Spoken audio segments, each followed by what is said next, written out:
Assalamualaikum warahmatullahi wabarakatuh. Perkenalkan, saya Yunovita Putri Agustin dari kelas A S1 Farmasi 2019 ingin menjelaskan tentang tanaman herbal untuk penyakit anemia.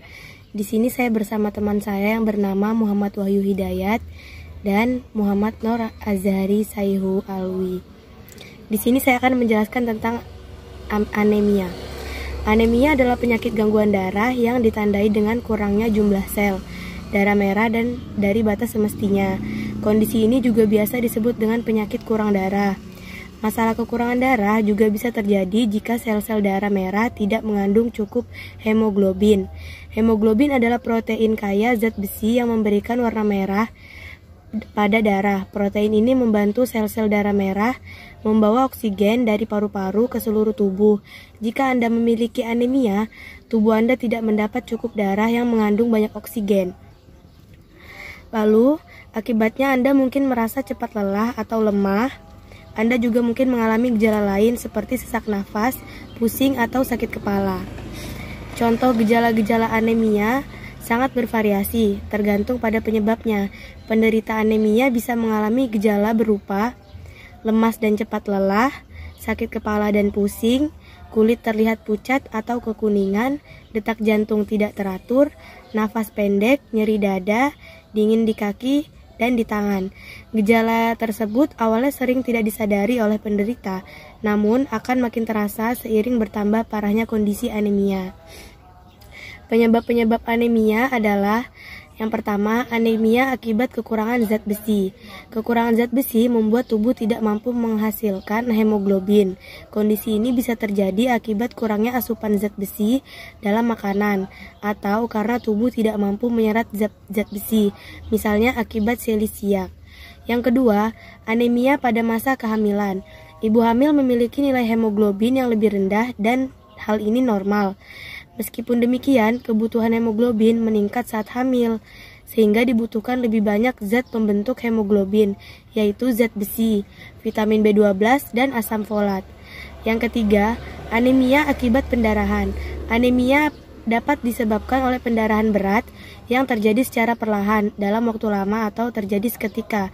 Penyebabnya bisa cedera, gangguan menstruasi, wasir, peradangan pada lambung, kanker usus, atau efek samping obat seperti obat antiinflamasi. Lalu, yang keempat, anemia aplastik. Anemia aplastik terjadi ketika kerusakan pada sumsum tulang membuat tubuh tidak mampu lagi menghasilkan sel darah merah dengan optimal. Kondisi ini diduga dipicu oleh infeksi penyakit autoimun, paparan zat kimia beracun, serta efek samping obat antibiotik. Yang kelima, anemia hemolitik.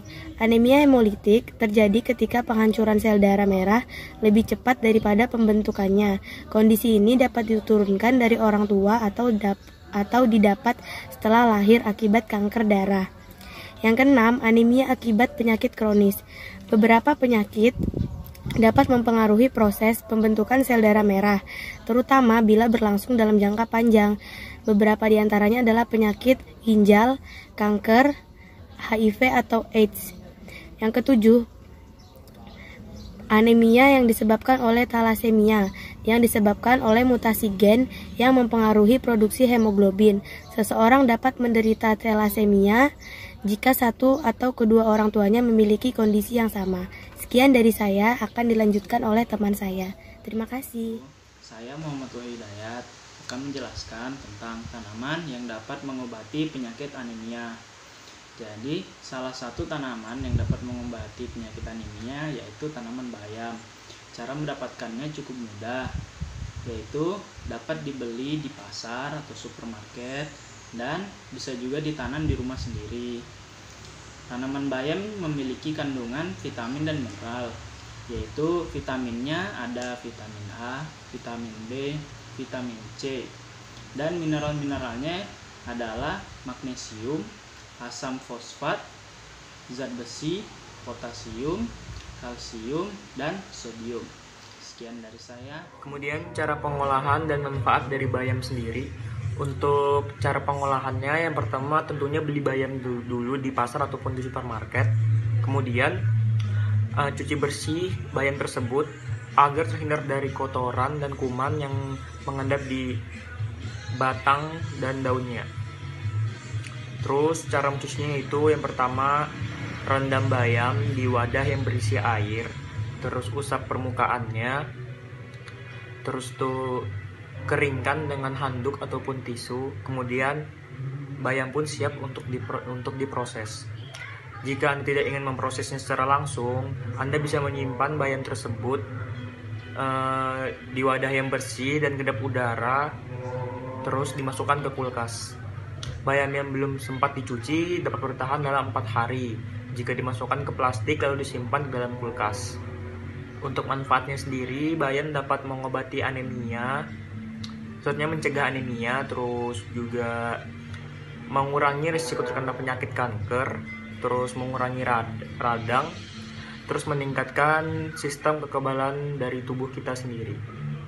Sekian dari saya. Wassalamualaikum warahmatullahi wabarakatuh. Dan penjelasan dari teman-teman saya, dari Wahyu dan Azari, terima kasih telah membantu dalam menjelaskan tentang tanaman herbal untuk anemia.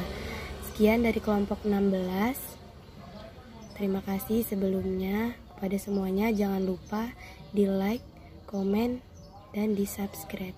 Terima kasih. Assalamualaikum.